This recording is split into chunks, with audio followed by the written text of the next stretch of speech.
My name's Alex and I'm a PhD student second year in Nottingham, and I'm studying nanoscience and nanotechnology. I was good at it. I mean, I can't deny that it was something that I had an aptitude for in school.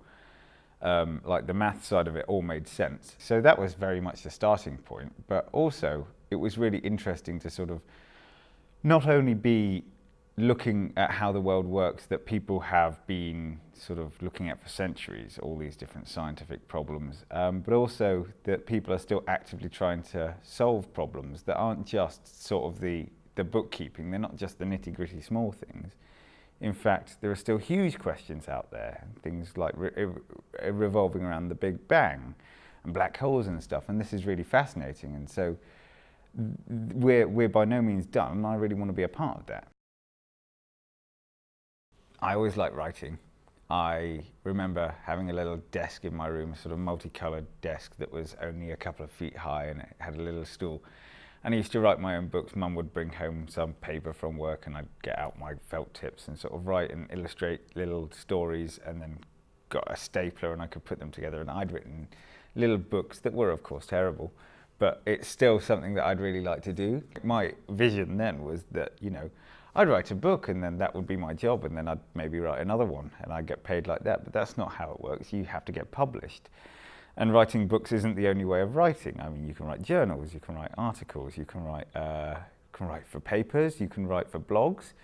So would you say it stops? I mean, I still write, I do little things here and there. So I work in surface science, and basically the idea is that you're taking a surface, like for example, a metal. So I'm looking at a silver surface at the moment, and the idea is to deposit molecules on that, and then I use an STM, which is a scanning tunneling microscope. And what we do is we try and take an image on a really small scale. We're talking a few nanometers by a few nanometers, and we're trying to see how the molecules arrange on the surface, sort of different ways they might arrange, how well they bond to the surface, sort of patterns they might form, and that sort of thing. The idea is, especially when you're doing a PhD, you've got a lot of studying to do, you've got a lot of research to do, so you try and go down one path, and the thing is that you're trying to either solve a problem or research a problem, and quite often you're really close to the edge of knowledge on that, and so you can start studying down a different route, and then you can start basically looking at more and more papers until you realise that I've been looking into this subject for, say, 1 month, 2 months, and I actually am looking very detailed at something which is no longer relevant to my original problem. So it's like rabbit holing. The idea is that you go down the rabbit hole where you're no longer looking at the problem. Instead, you're trying to look into two specific areas. I can choose whether I'm experimenting today, or I can choose whether I'm doing a literature review, or writing something, or reading something, or just doing general maintenance.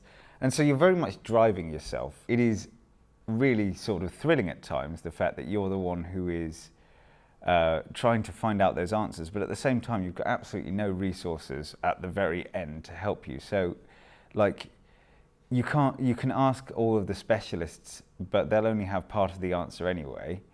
So you just despair some days and you go, I have no idea how to go down this route. But at the same time, you're the pioneer down that route. So yeah, I mean, it's the same thing. Most and least comes together.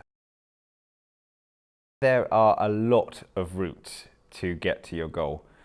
So, for example, I didn't do a PhD straight after undergrad. I took 4 years out, and a lot of people think, well, I've not got the A levels I want, or I've not got the degree result I want, or I've gone into the wrong area, or I've now got a career. And the idea is basically that's not true. You can go and come back to academia at any point. Sometimes you can come back after years and think, well, I want to do a different degree.